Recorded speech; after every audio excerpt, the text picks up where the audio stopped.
Welcome to the clinical podcast series brought to you by the American Academy of Optometry Foundation and the Primary Optometric Care channel. Today's episode is Deep Capillary Nonperfusion on OCT Angiography Predicts Complications in Eyes with Referable Non-Proliferative Diabetic Retinopath.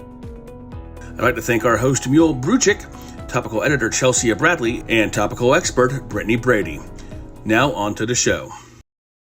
Hi, I'm Dr. Mila Brujic, and I'd like to welcome you to this episode of the American Academy of Optometry's Foundations podcast series. And I have the good fortune of being joined today by Dr. Brittany Brady. Dr. Brittany, welcome, and please share with the audience a little bit about your background, where you practiced, when you graduated. Yeah, hi, thanks for having me. I'm currently an assistant professor at the Illinois College of Optometry. I'm also a 2018 graduate of ICO, and I completed my ocular disease residency at ICO. Great. Before we jump into this actual paper, which is Deep Capillary Nonperfusion of OCT Angiography Predicts Complications in Eyes with Referable Non-Proliferative Diabetic Retinopathy. That is a mouthful. We're gonna simplify this because I think OCT angiography is becoming an increasingly important thing in our practice. But I mean, how frequently or infrequently are you reaching for OCTA? So when you order that OCT, you're saying, yeah, let's get the angiography scans as well. That's a great question. I don't do it probably as often as I should, especially since I have the tools to do that in my practice.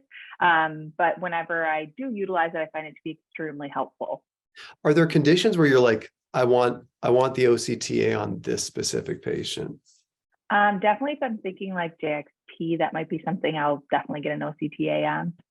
I think after this article, we're all going to think about OCTA a little bit differently. So explain it a little bit to us and what they were actually looking at here.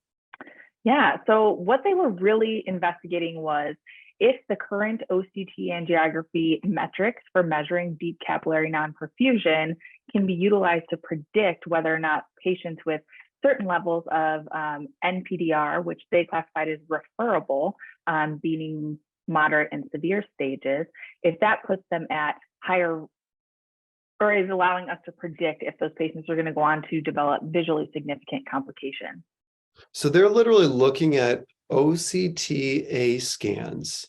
They're taking different sections of those OCTA scans, and they're saying, all right, based on the level of non-perfusion, you're either at a higher risk or at a lower risk of further progression. I mean, to summarize it, is that kind of what they're looking at? Yeah, pretty much. And they found that specifically the deep capillary plexus was the main section that showed statistically significant results. But if we're looking at that area and we're seeing enough areas of non-perfusion at a baseline scan, then that really predicts highly that they're going to go on to develop complications. It is interesting, like, when we look at things like this. So I always thought that the foveolae vascular zone was important. And I thought it was kind of cool that we could actually see that. But it seems like those deeper plexuses we're starting to see changes in those areas sooner. And it does make sense because the retinal vessel architecture actually, as it goes down deeper into the retina, you start getting into those finer vessels. And those are the ones that are more susceptible. I mean, am I thinking about that anatomically and physiologically correctly? 100%. Yeah. So you see where the susceptibilities are, where those weaker blood vessels are. So what's kind of the key take-home point? Like so you read this article, you went through it. What's kind of the key take-home point for our colleagues? Like what's one or two pieces of information that they need to know about this, and how can they apply that to the diabetic patients that they're caring for, like tomorrow in their practices? I think one big thing that I took away was we all consider IV fluorescein angiography to be kind of the gold standard, but I think there should be and is going to be in the future a shift towards using OCTA. One, it's non-invasive, it's much faster, and two, it allows us to see things that maybe we can't see on a fluorescein, such as those deep fine vessels that you were speaking to. Also, if there is any areas of leakage on a fluorescein, it can block some of those areas of non-perfusion. So I think my biggest takeaway is just for someone who has what this paper classifies as referable NPDR, maybe if they were moderate stage, we're thinking, oh, I'll see him in maybe about 6 months, something like that.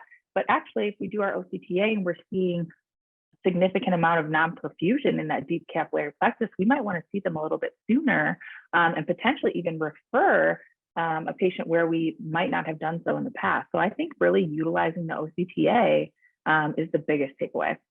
I think at some point in our professional careers, it is going to become standard of care for diabetic patients. We've actually seen substantial, and it's remarkable, Brittany, seeing hundreds of these patients where we're seeing these are seemingly healthy diabetic patients on dilated fundus examination, zero signs of retinopathy. We even have wide field imaging, no signs of retinopathy. We do OCT scans across the macular region, and it's remarkable of two things that are starting to kind of creep up.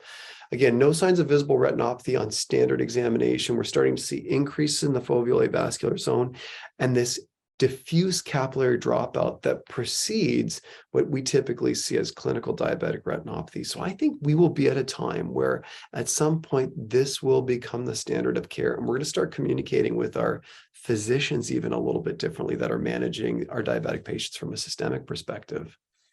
Yeah, I totally think you're spot on. Brittany, any other kind of takeaways from this paper where you feel like this is something that our colleagues really need to know about the data and the science?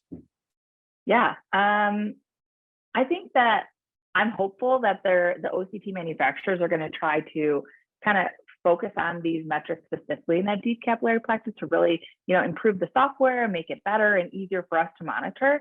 But I think the biggest takeaway is just start doing that OCTA for your diabetics, right? So if things aren't lining up, or if they fall into those moderate to severe stages, you should be really considering it. Brittany, you identified one of the biggest challenges clinically is, these are papers that are coming out now, but the software isn't widely available. So even still, when we see dropout, it's human eyes that are judging that. And human eyes are always influenced by what they saw prior to that. So again, there's still inherent challenges when it's not an objective software measurement that's doing it. I think that's the next step here. And I think it's going to be a trackable event from that point forward when software can actually measure it, and then we can layer it on top of each other over time. Brittany, listen, thank you so much again for sharing your expertise. This was an absolute blast, and we'll make sure to have you back on a future episode. Truly appreciate you being here. Thanks. And thank you all for joining us on this episode of the American Academy of Optometry Foundation's podcast series.